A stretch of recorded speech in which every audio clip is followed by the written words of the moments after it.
바벨론 포위가 잠깐 이제 멈춘 동안에 예레미야가 이제 고향에서 집안일을 이제 처리하기 위해서 내려가려고 합니다. 이 베냐민 이 아나돗이라는 지역으로 이제 향해 가려고 하는데 이 베냐민 쪽 문을 지키는 문지기의 우두머리 이 수문장이 지금 붙잡았습니다. 그리고 바벨론에 항복하러 간다라는 이제 누명을 씌워가지고 이 고관들한테 넘겼습니다. 아마도 이 친애굽파로 추정되는 이 고관들이 예레미야를 이제 때리고 그다음에 가뒀습니다. 그래서 이제 뚜껑 씌운 웅덩이라고 이제 되어 있는 곳에 가뒀는데 이 발견된 유적에 의하면은 이제 깊이는 한 7m, 그다음에 너비는 14m 정도 되는 아주 매우 깊은 그러니까 절대 사람이 빠져나올 수 없는 웅덩이에 지금 집어넣습니다. 그리고 이제 뚜껑까지 덮어서 이제 햇빛을 완전히 차단해서 이제 깊은 지하 감옥을 연상케 하는 그런 곳에서 지금 여러 날을 지금 보내야만 했습니다. 이제 그랬다가 여러 날 지난 후에 이 시드기야 왕이 비밀이 이제 사람을 보내서 예레미야를 다시 올려서 하나님께 받은 이제 말씀을 묻고 이제 예레미야는 동일하게 왕이 바벨론 왕의 손에 넘겨질 것입니다라고 이야기를 하고 이제 자기의 억울함을 이야기하여서 이제 그나마 좀 나은 이 감옥들 이 왕궁 옆 시대의 뜰이라고 불리는 곳인데요.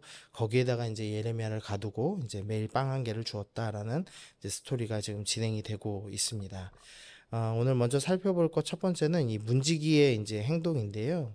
이 수문장이 지금 예레미야를 향해서 이제 바벨론에 항복하기 위해서 네가 이렇게 한다라고 이야기를 합니다. 지금 이 친애굽파들이 이 예레미야가 한 이 하나님의 말씀, 이 하나님의 말씀을 대언한 것에 대해서 모두 이제 정치적 행동으로 지금 이해하고 있다는 걸 보여줍니다. 그러니까 친바벨론파여서 항복을 권한 것이고 예레미야 그 예루살렘을 떠나는 것도 친바벨론파여서 그렇다. 이제 이런 식의 이상한 이해를 하고 있는 겁니다. 이미 이제 이 기원전 605년에 지금 1차 포로로 처음 이제 잡혀갔고요, 백성들이. 그리고 이제 597년에 이 여호와 긴 왕과 이 10,000명 이상의 포로가 또 한 번 잡혀갔습니다. 그리고 이제 마지막 포위 공격이 지금 진행되는 와중입니다. 그러니까 이 반복되는 결말이 있는 거죠. 애굽을 의지하다가 이제 바벨론이 공격하면 포로로 끌려가는 일들이 두 번 이상 반복됐고 이번이 세 번째 일이 일어나고 있는 때입니다. 그럼에도 불구하고 여전히 지금 이 사람들이 친애굽이네 친바벨론이네 논하면서 이 정치 노름하고 있는 것을 볼 수가 있습니다. 이 간혹 이 정치에 너무 빠지신 분들이 이 정치적인 세계관을 가지고 있는 분들 볼 수가 있습니다. 이제 그런 분들은 중간이 없습니다. 이제 A 아니면 B다라고 모든 것을 이제 해석하죠. 그래서 모든 것을 정치적으로 해석하시는 분들이 참 많은데 내 편 아니면은 다른 편이라는 논리를 가지고 있습니다. 근데 그런 분들의 가장 큰 문제는 이 자신을 성찰하고 회개할 수 있는 옵션이 없습니다.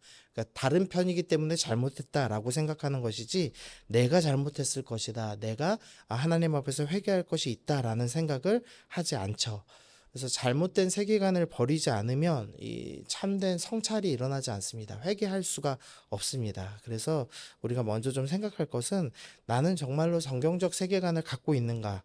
아니면은 혹시나 이 친바벨론, 뭐 친애굽 이런 식으로 뭐 우리나라로 따지면은 뭐 친국민의힘, 친민주당 뭐 이런 식으로 생각하면서 모든 것을 흑백 논리로 바라보면서 나의 잘못을 돌아보지 않고 남의 잘못만을 탓하고 있는 그런 잘못된 신앙을 갖고 있지는 않은가에 대해서 한 번쯤은 좀 생각해 봐야겠습니다.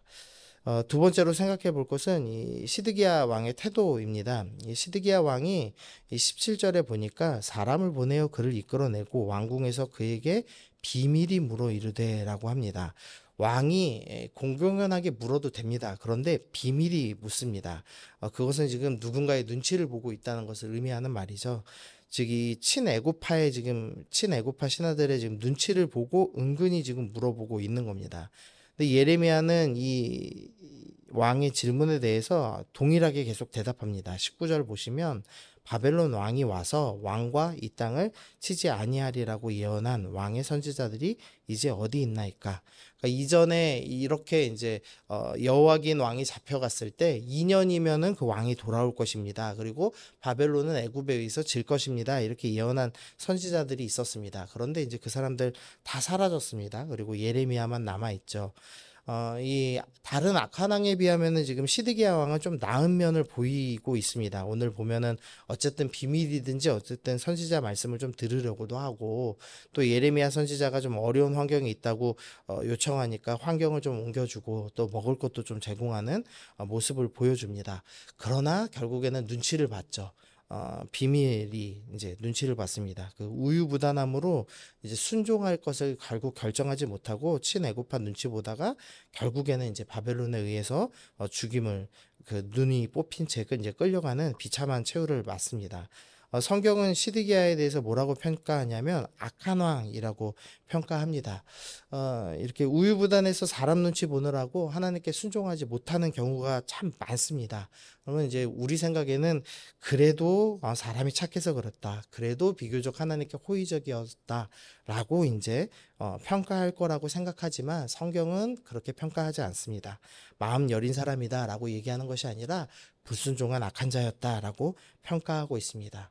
그러니까 우리가 사람 눈치 보느라 하나님께 순종하지 않는 것은 아무리 그 사람이 눈치를 보던 좀 마음이 어려서 왔다 갔다 하든 결국 악인이라고 평가한다는 것을 좀 기억하시면서 우유부단한 삶이 아니라 즉시로 돌이켜서 순종하는 것이, 하나님께 순종하는 것만이 유일한 답임을 기억하고 우리가 기도할 때 하나님 내 마음을 굳게 하여 주옵소서, 내가 사람 눈치 보지 않고 하나님 오직 하나님만 보게 하여 주옵소서, 우리 그렇게 기도하며 나아가면 좋겠습니다.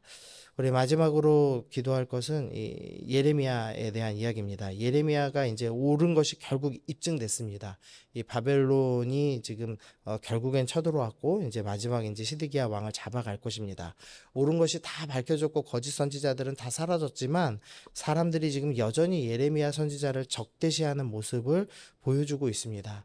우리가 참 생각과는 달리 이 사람들은 옳고 그름에 반응하지를 않고 자기를 반대했냐 안 했냐라는 태도를 보고 결정하는 모습을 많이 보여줍니다. 우리는 옳음만 입증되면 사람들이 나를 이제 받아줄 거야라는 생각 많이 하지만 사람들이 그렇게 하지 않더라는 거죠. 요한복음 5장 19절에서 예수님께서 이런 말씀하셨는데요. 너희가 세상에 속하였으면 세상이 자기 것을 사랑할 것이나 너희는 세상에 속한 자가 아니요 도리어 내가 너희를 세상에서 택하였기 때문에 세상이 너희를 미워하느니라. 우리가 아무리 옳은 말해도 세상은 우리를 미워할 것입니다. 왜냐하면 이것은 옳고 그름의 문제, 이제 진리나 진실에 대한 문제가 아니라 소속에 대한 문제이기 때문이라고 성경은 이야기하는 겁니다. 우리가 아무리 옳은 것을 이야기하고 우리가 진정한 평안과 복음을 전해줄지라도 사람들은 우리를 미워하고 세상은 우리를 미워할 것입니다. 그리고 그것이 당연하다라고 성경은 우리 가운데 이야기하고 있습니다. 우리는 이 땅에서 예레미야처럼 끊임없이 미움 당할 것입니다. 그러나 이제 영원한 하나님 나라가 오면 우리의 옳음이 입증되고 우리의 억울함이 다 풀어지고 우리가 위로받는 은혜가 분명히 있을 것입니다. 그래서 이 땅에서 미움 당하는 것에 대해서 너무 낙심하지 말고 주님, 내가 이 땅에서 미움 당하는 것이 주님 편에 속했기 때문이라고 하시는 것을 기억하며 오늘도 내가 주님 편에 속한 것으로 위로받습니다. 그리고 영원한 하나님 나라가 우리 가운데 다가와서 우리의 억울함을 풀어주시고 우리를 위로해 주시는 영원한 위로로 우리를 품어주실 주님을 기대합니다. 오늘도 그 하나님 나라 소망하시면서 나아가시는 여러분 되시기를 소원합니다.